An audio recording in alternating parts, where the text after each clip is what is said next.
इनसे मुलाकात नहीं हमारी हुई थी, तो इसलिए हमारा फर्ज बन रहा था कि इनसे मुलाकात करके बिहार की सामाजिक, आर्थिक, शैक्षणिक स्थितियों के बारे में इनको हम बतावें। सामाजिक स्थिति में आज बताने का काम यहाँ हम लोगों ने किया है कि बिहार में शेड्यूल कास्ट में 22 जातियाँ हैं।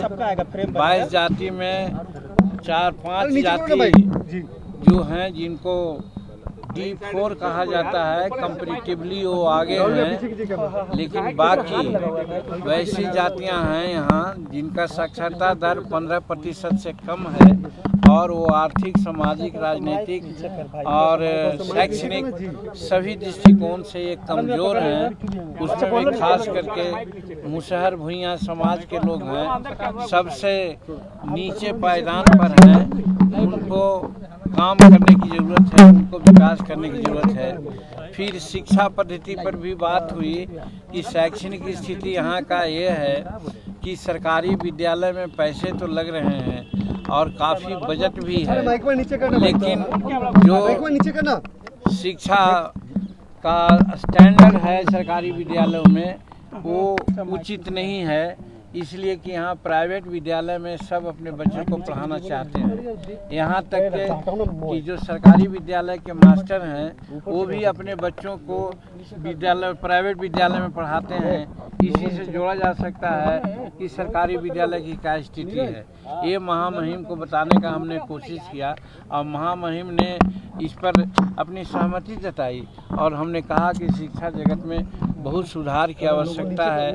और जहाँ तक रिजर्वेशन का सवाल है, रिजर्वेशन का लाभ शेड्यूल कास्ट में ये जो जिसको महादलित कहा जाता है उनको कम मिला है और जो D4 हैं उनको कुछ ज़्यादा मिला है। इसलिए शैक्षणिक दृष्टिकोण से जो 15% तक जिनकी साक्षरता दर है उनको पढ़ाने लिखाने के साथ साथ नौकरियों में भी या अन्य विकास के कार्यों में भी तरजीह देना चाहिए। ये बातें इनसे हमने कही है। और फिर एक विद्यालय है अक्षयवट महाविद्यालय महुआ में, उसमें एक शेड्यूल कास्ट के जो हमारे प्रिंसिपल हो सकते हैं या होना है और अभी पदस्थापित हैं, लेकिन कुछ लोग नाजायज वो जिस कॉलेज सर्विस कमीशन के आदेश और निर्देश के विरुद्ध भी जा कर के उनको हटाने का काम करना चाहते हैं। इस पर भी उनसे हमारी बात हुई। यही बात के चलते आज महामहिम से हम लोग मुलाकात किया। और खराब है, निश्चित रूप में खराब है, इसलिए कि जब कोई मास्टर है सरकारी विद्यालय का, वो अपने विद्यालय में अपने बच्चों को क्यों नहीं पढ़ाता है? इससे क्या साबित हो रहा है? यही हमने कहा। हाँ, मेरी सरकार है, इसीलिए हमने कहा कि पहले ज़माना में ऐसा होता था कि 3 महीना में इंस्पेक्शन होता था, मुलाजा होता था, सब लोग टाइट होकर के बच्चों को पढ़ाते थे, लिखाते थे और ठीक दुरुस्त रखते थे। आज मुलाजा नहीं हुआ है, इस तरह का इंट्रोडक्शन होना चाहिए सर, ये हमने उनको कहा है। और हम आप लोगों के माध्यम से आज मांग भी करते हैं शिक्षा विभाग से या शिक्षा हमारे मुख्यमंत्री जी से कि वो सिस्टम लागू करें, तभी मास्टर लोग ठीक से काम कर सकेंगे। और कम से कम इतना हो कि जो शिक्षक पढ़ाते हैं जिस स्कूल में, उस स्टैंडर्ड में अगर बच्चा उनका पढ़ता है तो अपने स्कूल में पढ़ावें बच्चों को, प्राइवेट में नहीं पढ़ावें। ऐसी व्यवस्था हो तो शिक्षा व्यवस्था ठीक हो जाए।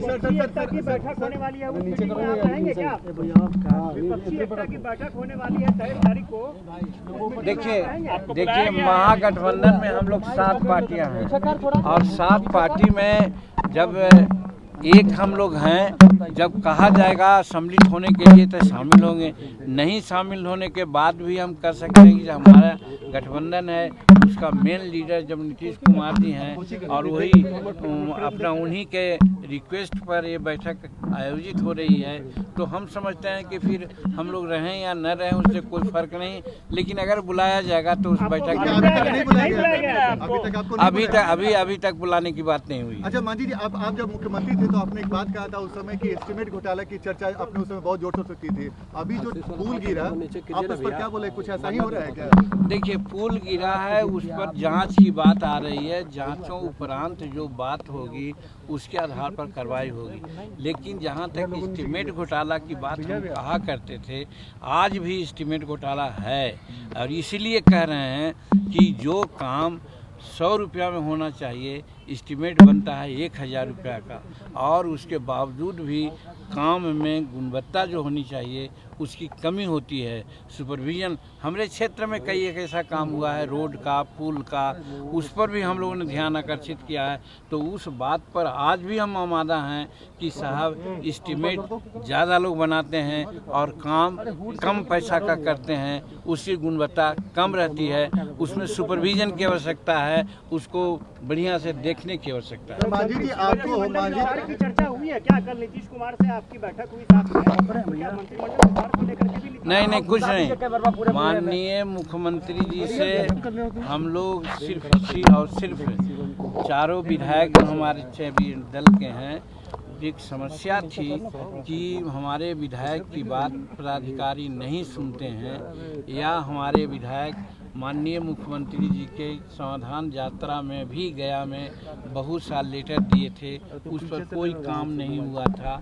हमारे क्षेत्र में भी कुछ ऐसे थे, उसका काम नहीं हुआ था। हम लोग मिल करके यही कहा था कि हम लोगों का काम देखा जाता है कि जैसा होना चाहिए वो नहीं हो रहा है, इसलिए महोदय आप काम की करवाने का आदेश दीजिए। तो यही काम के लिए चारों विधायक हम लोग मिले थे और सब लोग अपना अपना काम का लिस्ट उनको दिया गया है और उन्होंने कहा है कि त्वरित कार्रवाई करेंगे। कोई राजनीतिक बात हम लोग नहीं। 23 तारीख को बड़ी बैठक है, आप सहयोगी हैं, तमाम सहयोगियों का नाम कल बोल दिया गया, आपका नाम नहीं बोला गया और आपको अभी तक आपको जानकारी नहीं है, तो इसको क्या समझा जाए?